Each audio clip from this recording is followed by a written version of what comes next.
Sa iba po kasi ginagawa, medaya ang generator. Kaya ako naman po sinasabing medaya yung ibang generator, kung malakas po yung generator na ganyang klase, yung 32 watts, tatanggalin po nila yan, tatakpan nila yan, papalitan nila ng ibang sticker, gagawin nilang 5,000 watts. Sa akin, ayoko po nun. Gusto ko po maging tapat po sa inyo. Gusto ko maayos na transaction. At sa akin dito mapansin niyo po, sinasabi ko ang presyo para ang mga customer makapag-canvas po sila. Hindi uso rito ang PM send, check your inbox, o kaya ay PM is the key. Tapos sasabihin po natin yung generator, tapos ayaw natin sabihin ng presyo. Ayoko po niyan. Iba't ibang klase ng mga generator po muli ang ipapadeliver po natin sa iba't ibang mga lugar sa Pilipinas, Luzon, Visayas at Mindanao. Welcome po muli dito po sa ating channel, Diskarte Pinoy TV. Mga kadiskarte, tingnan nyo po, napakaraming mga umu-order po sa Diskarte Pinoy TV. Kagaya po nito, Boss Bert Damian, ang order niya po sa atin, 5,500 watts na inverter generator. Testingin po natin ang order ni Boss Bert. Push button starter na po yan. At ang kagandahan po niyan napakatahimik po niyan compare po sa ibang mga generator.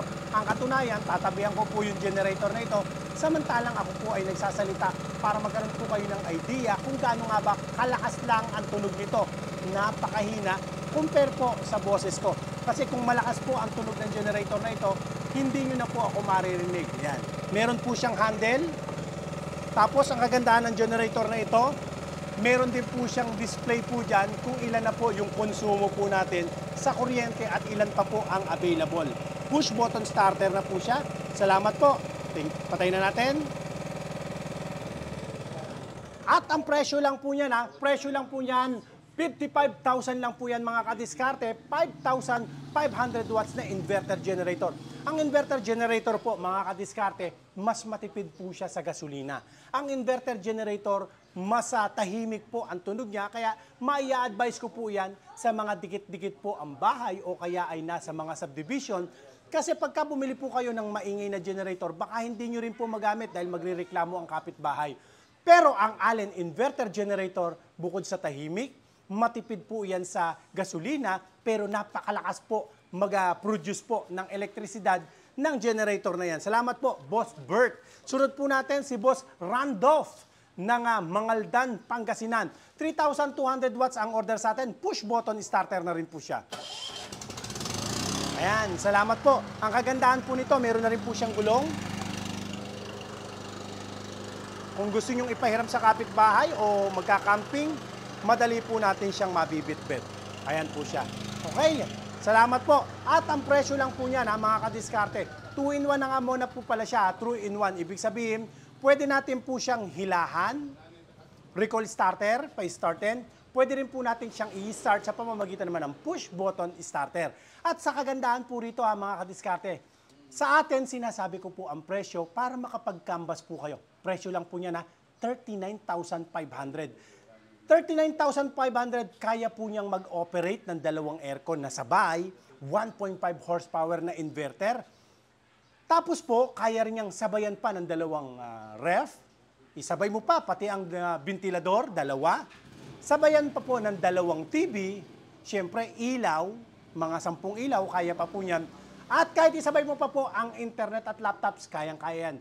Basta Allen inverter generator. 3,200 watts lang po yan mga kadiskarte, pero ayan po ang kaya niyang paandarin. Sa iba po kasi ginagawa, medaya ang generator. Kaya ako naman po sinasabing medaya yung ibang generator, kung malakas po yung generator na ganyang klase, yung 32 watts, tatanggalin po nila yan, tatakpan nila yan, papalitan nila ng ibang sticker, gagawin nilang 5,000 watts. Sa akin, ayoko po nun. Gusto ko po maging tapat po sa inyo. Gusto ko maayos na transaction. At sa akin dito mapansin niyo po, sinasabi ko ang presyo para ang mga customer makapag-canvas po sila. Hindi uso rito ang PM send, check your inbox, o kaya ay PM is the key. Tapos sasabihin po natin yung generator, tapos ayaw natin sabihin ng presyo. Ayoko po niyan. Gusto ko po, ayaw ko po kayong gawing manghuhula. Gusto ko po alam ninyo ang presyuhan. Malay nyo, makakita po kayo ng mas mura kaysa sa atin, doon po kayo. Pero ako gusto ko po yung matapat na transaction.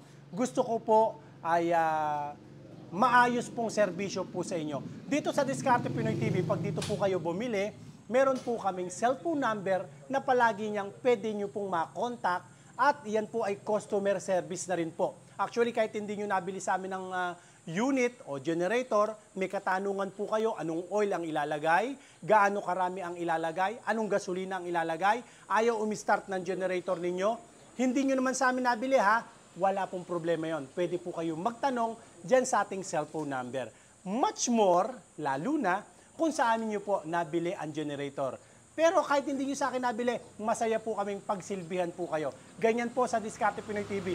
Unlike sa iba po, pag nakabili po kayo sa ibang online, wala na po. Pag nabili nyo na po yung unit, minsan dinidelete na po ang customer para wala na nga naman silang problema.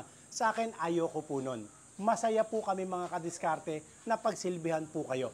Ang kasayahan naman po namin, yung makita pong masaya po kayo o satisfied po kayo doon sa nabili yung unit sa amin. Kaya naman, ang balik naman po nito, napakaraming nagtitiwala sa Diskarte Pinoy TV, halos buong Pilipinas. At tingnan nyo naman po ang followers po natin ha. Tingnan nyo po, nandyan sa ating pong Facebook, tingnan nyo po siya. Makita nyo po, may blue check po dyan. Meaning, authentic po ang ating pong Facebook. Kinikilala po tayo ni Facebook, hindi po tayo scammer. Ayan may blue check. Pag nakita nyo yung blue check, okay po yan. Yan po mga kadiskarte ha. At huwag nyo na rin pong ikakalimutang i-like po yung ating pong channel. Paki-like nyo naman po yung ating channel mga kadiskarte. Salamat po, Boss Randolph. Sunod po natin.